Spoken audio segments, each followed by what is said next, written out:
मैं तुमसे एक सवाल जानना चाहता हूं। जो मैं सवाल कर रहा हूं उसका जवाब कमेंट बॉक्स में जरूर देना और सच सच देना, झूठ नहीं।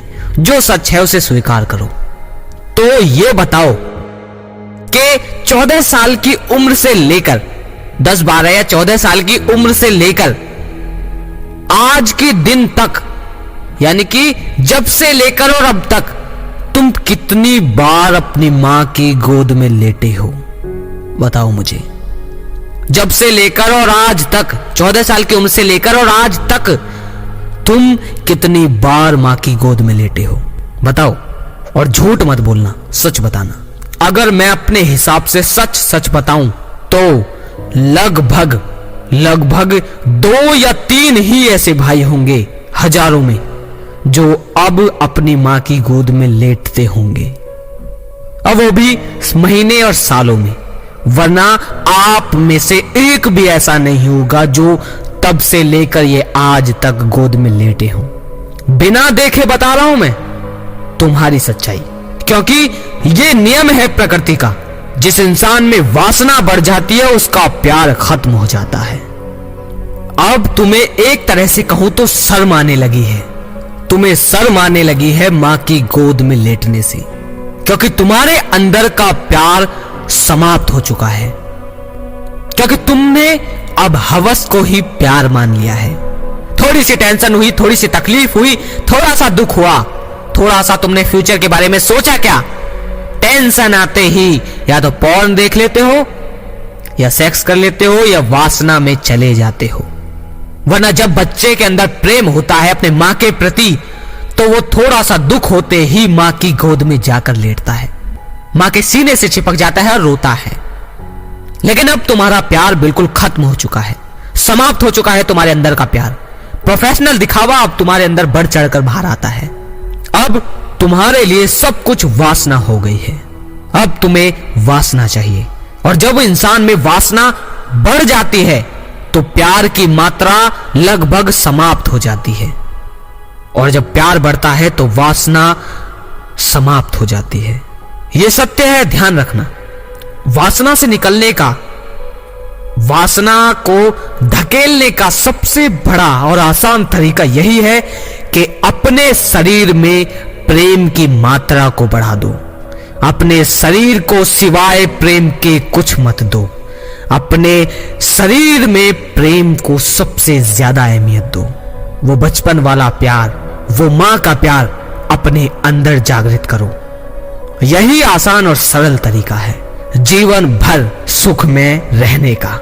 शादी हो जाए तो बीवी के प्रति, शादी ना हो तो अपनी प्रेमिका के प्रति, और अपने मां के प्रति प्यार की उत्पत्ति को बढ़ाते रहो।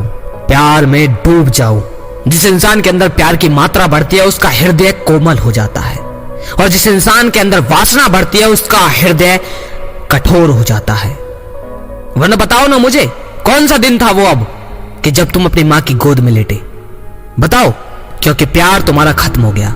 जो बचपन की तुम्हारी लालसा थी ना, वो समाप्त हो गई। वरना बचपन में 2 बच्चे लड़ते हैं ना कि मेरी मां है, मेरी मां है, मैं मां के पास सोऊंगा, मैं मां के पास सोऊंगा। वो प्यार अब तुम्हारे अंदर छिप गया है। जो बचपन में मां को प्यार करने की चाहत थी वो अब तुम्हारे अंदर नहीं है। ये प्रोफेशनल दिखावा और ये आसपास के लड़कों की, अपने दोस्तों की वजह से आज तुम सुख में नहीं हो। वो लड़ाई में कहते हैं ना कि अरे तू तो दूध पीता बच्चा है, अरे तू तो दूध पीता बच्चा है, अरे तू तो अभी छिलके से बाहर नहीं आया। मतलब इस तरह की बातें कर करके बेटे को मां के प्रति का प्यार बिल्कुल खत्म कर देते हैं। और बच्चा भी फिर यही सोचता है कि अरे मैं तो बड़ा हो गया, मैं मां के पास क्यों जाऊं, मैं तो बड़ा हो गया। इसी वजह से आज तुम इस दलदल में हो। इसी वजह से हर चीज होने के बावजूद तुम आज सुखी नहीं हो, क्योंकि तुम्हारे अंदर का प्यार खत्म हो गया है और तुम उस प्यार की पूर्ति को हवस से पूरा करने की कोशिश कर रहे हो और जीवन भर करते रहोगे। क्यों? सुख पाने के लिए। लेकिन प्यार जैसा सुख और शांति तुम्हें मिल नहीं पाएगी। अरे इतनी वासना बुझाई पर आज क्यों संतुष्ट नहीं हो? क्योंकि संतुष्टि हवस नहीं देती।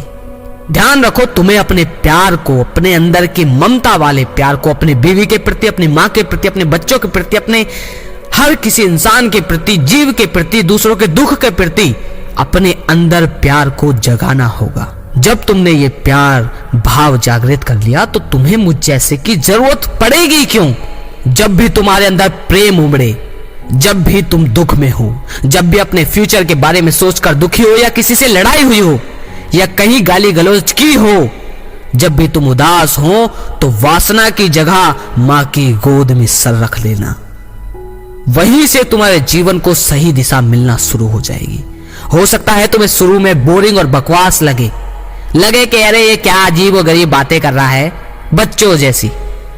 लेकिन जब तुम्हें असल मां का प्यार पता चलेगा, तब तुम्हें समझ आ जाएगा कि ये प्रोफेशनल दिखावा और ये बड़े होने का जो दिखावा तुम करते हो कि अब हम बड़े हो गए, ये जो तुम प्यार से खुद को वंचित करते हो, प्यार को खुद से छुपाते हो, ये तुम्हें पता चल जाएगा कि इसी प्यार में जीवन का रस भरा है।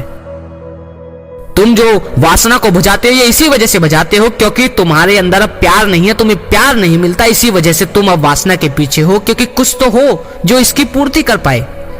और वो यही है कि कभी दोस्तों के साथ निकल जाओ, कभी वासना बुझा लो, कभी हस्तबैठन कर लो, क्योंकि कुछ पल तो मजा मिलेगा ही, लेकिन पूर्ति जीवन भर नहीं कर सकती। अगर प्यार इफिल टावर है तो वासना चींटी मात्र है। ध्यान रखो, अभी जाकर मां की गोद में सर रखकर लेटो, और दिन में 3 बार मां की गोद में सर रखना ही है। और जब भी सर रखकर मां की गोद में लेटो तो अपनी वासना को भी याद करना, अपने बुरे दिन को भी याद करना, अपने फ्यूचर के बारे में याद करना, जो भी तुम्हें याद करना है, जो भी दिमाग में खटकती है बातें जिसकी वजह से तुम दुखी हो, उस चीज को याद करना और मां से बातें करना, अपने प्रेम को जगाना। ये प्रेम जागने के बाद तुम्हें फिर किसी की जरूरत नहीं पड़ेगी। यूट्यूब तुम्हें फिर बकवास और बोरिंग लगने लग जाएगा, फिर तुम्हें हम जैसों की बातें फीकी लगने लग जाएगी। तुम्हें पता चल जाएगा कि असल आनंद कहां है। कंट्रोल नहीं करना, दबाना नहीं है, छुपाना नहीं है, भागना नहीं है, प्यार को जागृत करना है। अगर लगे शेयर करने लायक तो हाथ जोड़कर दरख्वास्त है, ज्यादा से ज्यादा लोगों तक शेयर करो। उन भाइयों का शुक्रगुजार हूं जो लोग शेयर करते हैं। अगली वीडियो में फिर मिलते हैं। जय श्री कृष्णा।